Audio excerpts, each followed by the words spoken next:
Hi hello welcome back to my channel Mugil's world. எல்லோரும் எப்படி இருக்கீங்க? நல்லா இருக்கீங்களா? ஹாப்பியாக இருப்பீங்கன்னு நம்புகிறோம். இன்றைக்கி வந்து சண்டே எடுத்த விலாக் தான் பார்க்க போகிறோம். சண்டே வந்து காந்தி மியூசியத்தில் ஸ்னோ வேர்ல்டு போட்டிருக்காங்க அப்படின்னு சொல்லவுமே அங்கே தான் கிளம்பியிருந்தோம். சென்னையில் நான் ஸ்னோ வேர்ல்டு பார்த்துருக்கேன். சரி குட்டீஸுங்களை கூப்பிட்டு போவோம் அப்படின்ட்டு தான் காந்தி மியூசியத்துக்கு கூப்பிட்டு போயிருந்தோம். ஆக்சுவலாக காந்தி மியூசியத்தோட பேக் சைடு கிரவுண்ட் இருக்குல்ல, அதில் தாங்க இன்னும் வச்சுருந்தாங்க. குழந்தைங்கள வந்து நல்லா ஃபுல் கவர்டாக ட்ரெஸ் போட்டு கூப்பிட்டு போயிட்டேன். ஏன்னா ஜில்லுன்னு இருக்கும்ல, அதனால தான். இப்போ காலேஜ் பசங்க போய்கிட்டு இருந்தாங்க, குட்டீஸுங்களை கூட விளாண்டுட்டு இருந்தாங்க கொஞ்சம் நேரம். அப்புறம் அங்கேயும் போயுமே அந்த ஸ்டெப்ஸ் இருக்குல்ல, அந்த வழியாக தான் போயிருந்தோம். அங்கேயுமே கொஞ்சம் விளாண்டுக்கிட்டு இருந்தாங்க. காந்தி மியூசியத்தில் ஸ்னோ வேர்ல்டு நான் மதுரையில் இதான் ஃபஸ்ட் டைம் பார்க்குறேன். விஜிபியில் வந்து சென்னை விஜிபியில் நான் போயிருக்கேன். அந்த மாதிரி தான் எக்ஸ்பெக்ட் பண்ணி போயிருக்கேன். அங்கே எப்படி இருக்குது என்னன்றதை நான் வந்து லாஸ்ட்டில் இது ஒர்த் இல்லையான்றதை வீடியோட லாஸ்ட்டில் சொல்கிறேன். கண்டிப்பாக ஃபுல்லாக பாருங்கள். போயிட்டு டிக்கெட் வாங்கியிருந்தோம் 70 ருபீஸு. ஆக்சுவலாக ஒரு பேப்பர் மாதிரி இருந்தது, ஒரு டிக்கெட் மாதிரி இருந்தது. அந்த டிக்கெட் வந்து வீட்டில் இருந்து எட்டு போயிருந்தோம்னா அது குட்டீஸுங்களுக்கு ஃப்ரீ.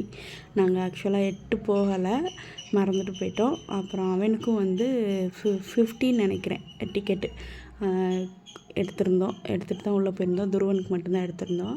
அங்கே சின்ன குட்டி வந்து என்ன நடக்குது என்னன்னே தெரியலை. எங்கேயோ கூப்பிட்டு வந்து என்ன இது லைட்லாம் இருக்குது, என்னமோ பண்ணுறாங்களே அப்படின்ற மாதிரியே பார்த்துக்கிட்டு இருந்தார். இதாங்க ஸ்னோவாக என்னென்னா கீழே ஃபுல்லாக ஐஸ் கட்டி அந்த ஒரு ஸ்கொயர் மாதிரி ரெடி பண்ணி சுற்றி நம்ம நடக்கிற மாதிரியும் நடுவில் மட்டும் ஐஸ் கட்டி போட்டிருந்தாங்க. மேலே பார்த்திங்கன்னா சுற்றி பார்த்திங்கன்னா அந்த கிளாஸ் ரேப் பண்ணி வரும்ல, ஒயிட் கலரில் ஒரு தின் பேப்பர் மாதிரி, அதுதான் வச்சு கவர் பண்ணியிருந்தாங்க. அப்புறம் எல்லா பக்கமே இந்த மாதிரி ஏசி வச்சுருந்தாங்க. ஆனால் நல்லா கூலிங்காக இருந்தது. டிஜே வேறு இருந்தது. இதோட என்னன்றதை நீங்களே சொல்லுங்கள். ஸ்னோ வேர்ல்டு பார்த்துருந்தீங்கன்னா எப்படின்றத நீங்களே எனக்கு கமெண்ட் பண்ணுங்கள். கொஞ்சம் நேரம் சரி அதுலேயும் விளாண்டுட்டு இருந்தோம். எல்லாருமே டான்ஸ் ஆடினாங்க. இந்த நம்ம சின்ன குட்டி வந்து வீட்டில எல்லாம் டான்ஸ் ஆடுவார். அங்கே ஆடுறான்னா ஆட மாட்டேன்ட்டார். இந்த குட்டி பொண்ணு அழகாக ஆடிச்சு. அதெல்லாம் கொஞ்சம் நேரம் நின்று பார்த்துட்டு இருந்தோம். எல்லாருமே நல்லா என்ஜாய் பண்ணாங்க. டிஜே பாட்டுக்கு அதுக்கும் நல்லா இருந்துச்சு. கூலிங்காக இருந்ததுங்க. ஸ்னோ எக்ஸ்பெக்ட் பண்ணது இல்லை, ஆனால் கூலிங்காக இருந்தது. அந்த ஏரியாவே நல்லா கூலிங்காக இருந்தது. சின்னவர் எப்போயுமே ஆடிக்கிட்டு இருப்பார் வீட்டில். இப்போ இங்கே ஆடுறான்னா ஆடலை, வேறு எல்லாத்தையும் அப்படியே பார்த்து விளாண்டுட்டு இருந்தார். அங்கே பாரு அக்காங்கள்லாம் டான்ஸ் ஆடுறாங்க, நீயும் பண்ணு ஆடு அப்படின்னா அது அவனுக்கு வந்து இங்கே என்ன பண்ணுறாங்க, இங்கே என்ன பண்ணிகிட்டு இருக்காங்கன்ற மாதிரியே ஒரு ரியாக்ஷனில் சுற்றிக்கிட்டு இருந்தார்.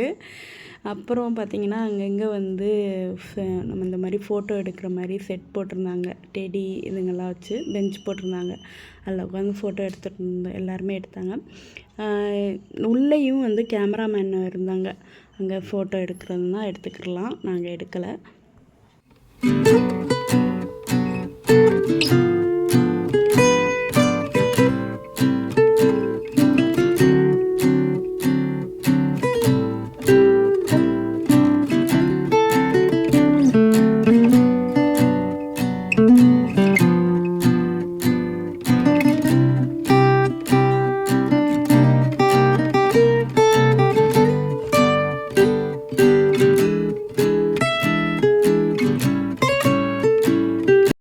அப்படியே பேக் சைடில் பார்த்தீங்கன்னா இந்த மாதிரி ஃபோட்டோ ஃப்ரேம்ஸ் வச்சுருந்தாங்க நிறையா. எனக்கு இந்த கார்ஜிலாட்டேருந்து ஃபோட்டோ எடுக்கலாம் அப்படின்னதுக்கு நிற்கவே இல்லை. ஒரு 2-3 இடத்துல மட்டும் நின்று ஃபோட்டோ எடுத்திருந்தோம். அப்புறம் இந்த ரொட்டேட்டிங் டிஸ்க் மாதிரி இருக்கும்ல, நம்ம நடுவில் நின்றோம்னா ரொட்டேட் பண்ணி நம்மளுக்கு வீடியோ எடுக்கணும்ல, அந்த இது இருந்தது. பர் பீப்புளுக்கு 15நாங்க. நான் சின்னவனையும் 2 பேர்த்தையும் நிப்பாட்டலாம் அப்படின்னு பார்த்தா சின்ன குட்டிக்கும் 15நாங்க. சரி வேண்டாம் அப்படின்ட்டு வந்தாச்சு. ஃபோட்டோ எடுக்கிறதுக்குள்ளே போதும்னு ஆயிடுச்சு. நிற்கவே மாட்டேன்ட்டாங்க. அவ்வளோ சேட்டை பண்ணியிருந்தாங்க. அதுக்கப்புறம் பின்னாடி பார்த்திங்கன்னா ஸ்டால்ஸ் போட்டிருந்தாங்க. இது பார்த்திங்கன்னா அந்த மூலிகை பவுட்ரு, முடவ நாட்டுக்கால் அந்த சூப்புக்கு உரிய பவுட்ரு, முருங்கைக்கீரை பவுட்ரு, இந்த மாதிரி எல்லாம் இருந்துச்சு. இது நம்ம வீட்டிலையே போட்டு குடிக்கிறோம்ல, வேணான்ட்டு வந்தாச்சு. ரொம்ப நாள் ஃபிஷ் வளர்க்கணுன்னு ஆசை. என் ஹஸ்பண்டும் இப்போ பார்த்துட்டு இருந்தார். அதனால் ஃபிஷ் டேங்க் வாங்கணும் அப்படின்னு பிளான் ஒன்று இருந்தது. இங்கே வந்து இந்த பால் வந்து 36க்கு வந்து டிவி அப்படின்னா ஒரு நற்பாசையில் 36 விழுகட்டும் அப்படின்னு 6 பால்ஸும் 6ல் போடணும் அப்படின்னா, ஆனால் உண்மையிலே இது வந்து விழுகாதுங்க. ஏன்னு சொல்கிறேன்னா, ஒரு 2 பால் 3வது பால் வந்து எங்களுக்கு கரெக்டாக 6ல் விழுந்தது. அதுக்கடுத்த பாலும் அதே மாதிரி போய் கரெக்டாக அந்த பாலில் பட்டு அடுத்த பாலில் போயிடுச்சு, அடுத்த இதுக்கு போயிடுச்சு. அதனால் இது வந்து என்ன தான் இது ட்ரை பண்ணாலும் நம்மளுக்கு விழுகாது. எங்களுக்கு விழுந்த நம்பர் பார்த்திங்கன்னா 15க்கு என்ன பரிசு கொடுத்தாங்கன்னா கப்பு தான் கொடுத்தாங்க. எதுவுமே ஆக்சுவலாக நம்மளுக்கு வந்து இது வந்து கண்டிப்பாக விழுகாதுன்ற தெரிஞ்சே தான் விளாண்டோம். இதுக்கு வந்து 50 ருபீஸ் ஸ்பெண்ட் பண்ணோம். அப்புறம் வந்து மீன் தொட்டி வளர்க்கணும்னு சொல்லியிருந்தாங்க. அது வந்து ரொம்ப நாள் நாங்களும் பார்த்துட்டு தான் இருந்தோம். இங்கே வந்து மீன் தொட்டி வந்து அந்த ரிங்கு போட்டால் கிடச்சா ஃப்ரீ அப்படின்னாங்க. இதுக்கு வந்து 40 ருபீஸ் நாங்கள் ஸ்பெண்ட் பண்ணியிருந்தோம். ஆனால் எதுலேயுமே விழுகலை. நானும் ஒரு சின்ன சும்மா ஒரு 2 ரிங் மட்டும் போட்டுக்கிறேன்ட்டு எடுத்துகிட்டு, ஆனால் கான்ஃபிடெண்ட்டாக இது விழுகாது அப்படின்னு சொல்லி போட்டால் நானாக தான் இருப்பேன். இது விழுகவே விழுகாது பாருங்களேன் அப்படின்ட்டு அந்த மேலே இருக்க பேனர் மேலே தான் போட்டிருந்தேன். அதுக்கப்புறம் இந்த கன்னு இங்கே வந்து பாசிப்பயிறு வச்சுருந்தாங்க. சென்னையில் நான் ஒரு 8 இயர்ஸ்க்கு முன்னாடி விளையாண்டப்ப அந்த சின்னதாக குண்டு இருக்கலாம் அது இருந்தது. நான் 2 இது போட்டேன். எனக்கு அடிக்க சூட் ஆகலை பலூனு. அப்புறம் துருவன் வந்து யதார்த்தமாக இது பண்ணால் அவனுக்கு வந்து ஒரு கன் ஷூட் ஆயிடுச்சு. அப்படியே என்னமோ பெரிய ஷூட்டர் மாதிரியெல்லாம் ஃபோக்கஸ் பண்ணி ஷூட் பண்ணேன். எதுவுமே விழுகலை. அப்புறம் என் பையன்தான் அடிச்சிருப்பான். அதுக்கு ஒரு அந்த பவுல் மாதிரி கொடுத்துருப்பாங்க பாருங்கள்.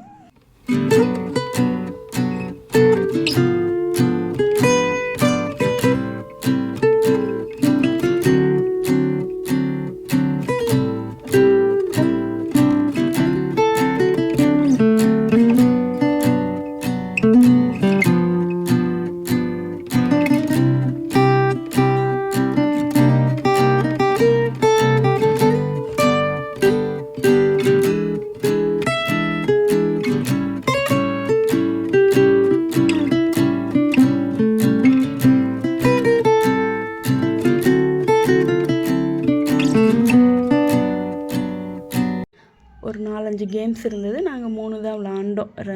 அதிகமாக எதுலையும் ஸ்பெண்ட் பண்ணல. அப்படியே பேக் சைடில் பார்த்தீங்கன்னா அந்த கிட்ஸுங்க விளாட்றதுக்குரிய இதெல்லாம் நிறையா இருந்தது. இங்கே வந்து இந்த ஃபிஷ் டேங்க் பார்த்தீங்கன்னா 100 ருபீஸ்ன்னு இருந்தாங்க. ஒரே ஒரு சிங்கிள் மீன்.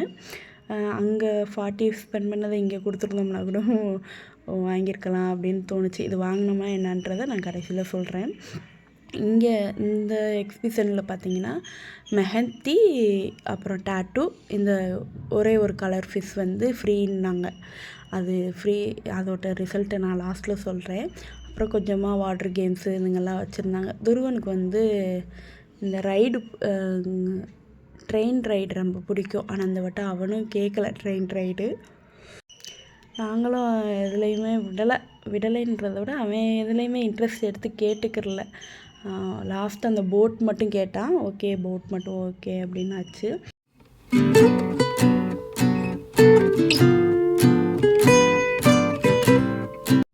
துருவனோட பாட்டி வந்து கால் பண்ணியிருந்தாங்க, வீடியோ கால். அவங்ககிட்ட காமிச்சிக்கிட்டு இருக்காரு, இங்கே பாருங்கள் இங்கே பாருங்கன்னு.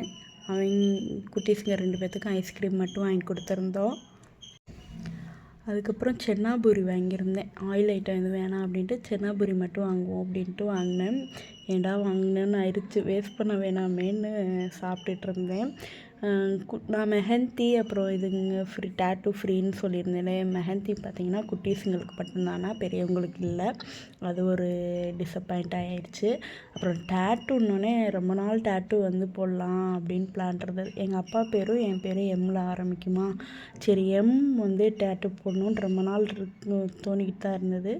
போடுவோம் அப்படின்னு பார்த்தா அங்கேயுமே அக்ரலிக் பெயிண்டில் வச்சு அதுவும் குட்டீஸுங்களுக்கு மட்டும்தான் அப்படின்ட்டு இருந்தாங்க. அதுவுமே ஒரு டிசப்பாயிண்ட் ஆகிடுச்சு. அகிக்குட்டியே இதில் விட்டுருந்தோம். கொஞ்சம் நேரம் விளாண்டுட்டு இருந்தான், நல்லா தான் இருந்தது. இந்த எல்லோ டிஷர்ட் பையன் ஏறினதுக்கப்புறம் வந்து ரொம்ப ஆக்சுவலாக நல்லா குதிக்கிற இதுதான். ஆனால் அவன் குதித்தது வந்து ரொம்ப ஹார்ஷாகவே குதித்தார். அதனால் குட்டீஸை தூக்கியாச்சு வேணாம் அப்படின்ட்டு. துருவன் வந்து ஒரு 2 இயர்ஸ்க்கு முன்னாடி இந்த போட்டிங் போயிருக்காரு. அதுக்கப்புறம் இப்போ தான் போகிறாரு. ஆனால் அப்போ காட்டிலும் அப்போ அதான் அந்த 2 இயர்ஸ்க்கு முன்னாடியை விட இப்போ நல்லாவே அவன் இது பண்ணுறான். எங்கள் அம்மா என்கிட்டயே சொல்லிட்டு இருந்தான், இங்கே பாருமா அப்படின்ட்டு. அதாவது ஒரு கையை வந்து ஃப்ரண்ட்லேயும் ஒரு கையை பேக்லேயும் சுற்றுனா அந்த போட் வந்து அங்கேயே சுற்று, இங்கே பார்த்தீங்களா அப்படின்னு சொல்லி காமிச்சிட்டு இருந்தார். நல்லாவே ட்ரை பண்ணார்.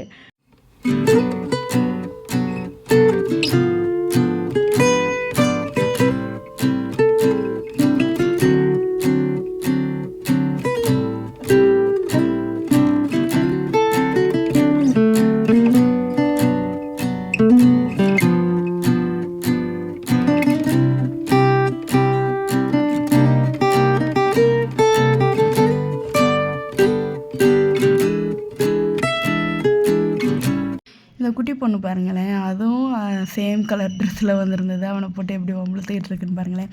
இந்த மாதிரி யார் அனுபவப்பட்டிருக்கீங்கன்னு தெரியும் சொல்லுங்கள். இந்த வீடியோ ஃபோட்டோ எடுக்கும்போது இப்படி க்ராஸ் பண்ணுறது, நான் அந்த மாதிரி யாரையும் பண்ணதில்லை. ஏன்னா யாராவது இப்போ ஃபோட்டோ வீடியோ எடுக்கிறாங்கன்னா நான் வெயிட் பண்ணுவேன், இல்லாட்டி பேக் சைடில் போயிடுவேன்.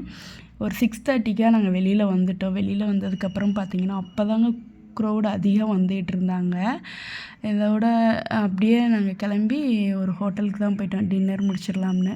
எனக்கு வந்து பெருசாக பசிக்கலை அப்படின்றதுனால காஃபியோடு போதும் அப்படின்ட்டேன். துருவனுக்கு ஒரு கீ ரோஸ்ட்டும் அவர் ஒரு ஆனியன் ஊத்தாப்பம் வாங்கிக்கிட்டாரு. ஆனால் அந்த பொடி வந்து ட்ரை பண்ண வரைக்கும் நான் வாங்கலை. பொடியை ட்ரை பண்ணதுக்கப்புறம் எனக்கு ஒரு கீ ரோஸ்ட் வாங்கி அப்புறம் என் ஹஸ்பண்டுக்கு பாதி கொடுத்துட்டு நான் பாதி மட்டும் சாப்பிட்டுக்கிட்டேன். வெளியில் வந்து உருளி வச்சுருந்தாங்க, தண்ணி ஊற்றி கீழே வந்து விளக்கு வச்சு சூப்பராக இருந்தது. துருவன் ஃபோட்டோ எடுங்கம்மா அப்படின்னா அதான் எடுத்துக்கிட்டு இருந்தேன். ஓகேங்க, இந்த வீடியோ ரொம்ப ஷார்ட்டாக தான் முடிக்கிறேன். இந்த வீடியோ பிடிச்சிருக்குன்னு தோணுச்சுன்னா லைக் பண்ணுங்கள், சப்ஸ்கிரைப் பண்ணுங்கள் மறக்காமல். உங்கள் ஃப்ரெண்ட்ஸ் அண்ட் ஃபேமிலிக்கு ஷேர் பண்ணுங்கள். இன்னொரு இன்ட்ரெஸ்டிங்கான வீடியோவில் மறுபடியும் உங்களை சந்திக்கிறேன். அது வரைக்கும் தேங்க்யூ ஃபார் வாட்சிங் ஃப்ரெண்ட்ஸ். Bye bye.